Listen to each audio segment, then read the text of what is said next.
हम सभी जानते हैं कि अभी कुछ दिन पूर्व एक दुखद घटना हुई है।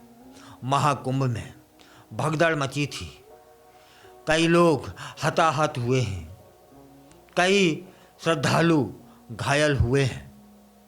उसकी जांच जारी है और अब सुखद यह है कि एसटीएफ की टीमें कूद पड़ी हैं, क्योंकि साजिश का एंगल से इनकार नहीं किया जा सकता कि यह घटनाएं किसी साजिश का हिस्सा ना हो, क्योंकि जिस तरह के सबूत सामने आए हैं, जिस तरह के फुटेज सामने आए हैं,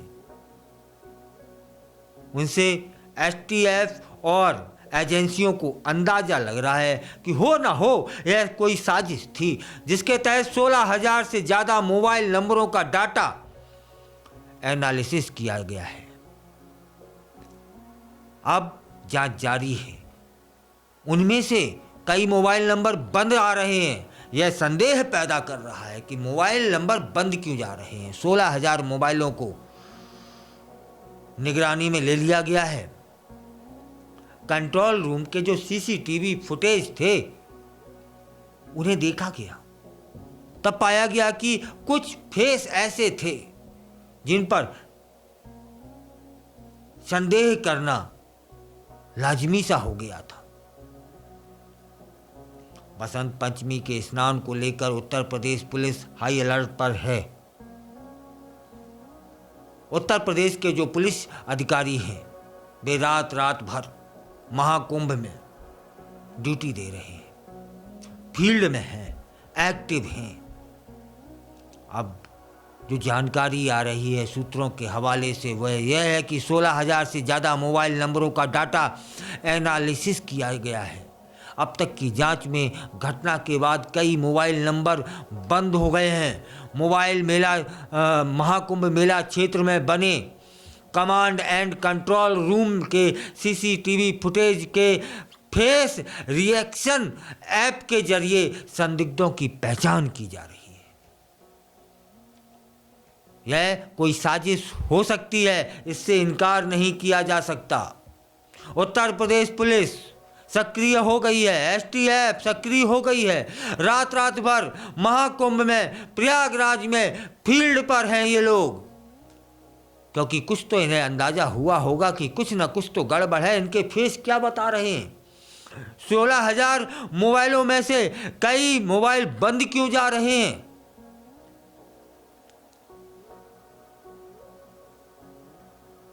इसके बाद आपको बता दें कि मौनी अमावस्या के दिन 29 और 30 जनवरी की दरमियानी रात करीब 2 बजे प्रयागराज महाकुंभ में भगदड़ मच गई थी। घटना से पूरा देश दुखी है, प्रशासन दुखी है, शासन दुखी है, श्रद्धालु दुखी हैं, संत दुखी हैं।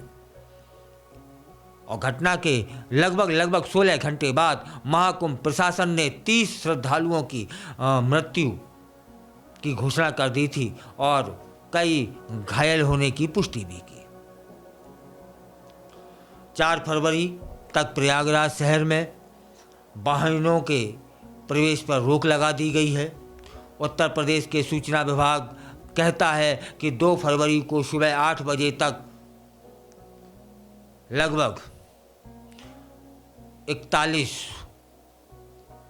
लाख से अधिक श्रद्धालु संगम में पवित्र डुबकी लगा चुके थे। इस तरह महाकुंभ के दौरान अब तक 34 करोड़ से अधिक श्रद्धालु संगम में डुबकी लगा चुके हैं। और बसंत पंचमी के अवसर पर 3 फरवरी को होने वाली अमृत स्नान के लिए प्रशासन सतर्क है, शासन सतर्क है। प्रयागराज शहर में बाहर से आने वाले वाहनों के प्रवेश पर रोक लग गई है। दूसरे जिलों से आने वाले श्रद्धालुओं को अपने वाहन शहरी क्षेत्र के बाहर पार्किंग करने के लिए निर्देश जारी हो गए हैं। यहाँ श्रद्धालु शटल बस और पैदल नज़दीकी घाटों तक पहुँच पाएंगे। यह व्यवस्था 2 से 4 फरवरी तक लागू रहेगी। बड़े शहरों और से आने वाले लोग शहर में जब प्रवेश करेंगे तो वाहनों को बिल्कुल बिल्कुल बिल्कुल रोक दिया गया है। पार्किंग स्टैंड के लिए निर्देश जारी कर दिए गए हैं। महाकुंभ में 29 और 30 जनवरी की दरमियानी रात को भगदड़ के बाद उत्तर प्रदेश सरकार ने बेहद भीड़ प्रबंधन और श्रद्धालुओं की सुरक्षा के लिए बहुत सारे कदम उठा लिए हैं। इसके तहत मुख्य स्नान पर्व से एक दिन पहले और एक दिन बाद शहर में वाहनों की आवाजाही पर प्रतिबंध लगा दिया है। सभी सीसीटीवी फुटेज जारी कर दिए गए हैं और सभी श्रद्धालु वाहन सीसीटीवी की निगरानी में आ चुके हैं। वीआईपी पास किसी भी तरीके का हो वो ने रद्द कर दिया गया है। महाकुंभ मेले को शहर से जोड़ने वाली सभी 40 पुल खोल दिए गए हैं। इससे पहले वैध पास वाले वाहनों को महाकुंभ मेला क्षेत्र में भेजा जा रहा था, जो कि पूर्णतः प्रतिबंधित कर दिए गए हैं। वीआईपी पास रखने वालों को विभिन्न सेक्टरों में अखाड़ों और साधुओं के तंबू में जाने की अनुमति दे दी गई है, लेकिन पासों को रद्द कर दिया गया है और एसटीएफ सक्रिय हो गई है। आशंका जताई जा रही है, संदेह लग रहा है कि यह कोई योजना का हिस्सा हो सकता है। यह भगदड़ जिस तरह के संकेत मिले हैं उस तरह से एसटीएफ को, प्रशासन को लग रहा है कि यह कोई हरकत थी, यह किन्हीं लोगों की हरकत थी। जिस तरह के बयान आ रहे हैं, प्रत्यक्षदर्शी बोल रहे हैं कि 20-25 युवा जबरन धक्का दे रहे थे। एक श्रद्धालु महिला का कहना है कि उस धक्के से हम भी प्रभावित हुए हैं, लेकिन हम बहुत लोग थे, हम धक्का का जवाब धक्के से दे रहे थे जिससे हम बच पाए, वरना वो लड़के, वो युवा श्रद्धालुओं पर को धक्का दे रहे थे और उनके ऊपर उनको रोनते हुए चले जा रहे थे।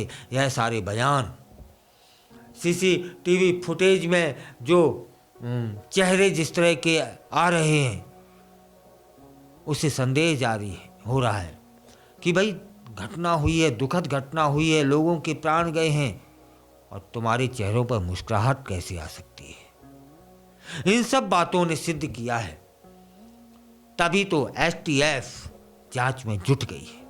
अब देखने वाली यह बात होगी कि सामने सच निकल कर कब आएगा, कितने जल्दी एसटीएफ को सफलता मिलेगी, कितने जल्दी इस महाकुंभ में विघ्न फैलाने वाले लोग जेल की सलाखों के पीछे होंगे। क्योंकि पूरा देश दुखी है, श्रद्धालु दुखी है, संत दुखी हैं, प्रशासन दुखी है, शासन दुखी है। यदि इस तरह का हुआ है तो पकड़ में आने चाहिए। यह बहुत निंदनीय कृत्य किया है जिसने भी किया है।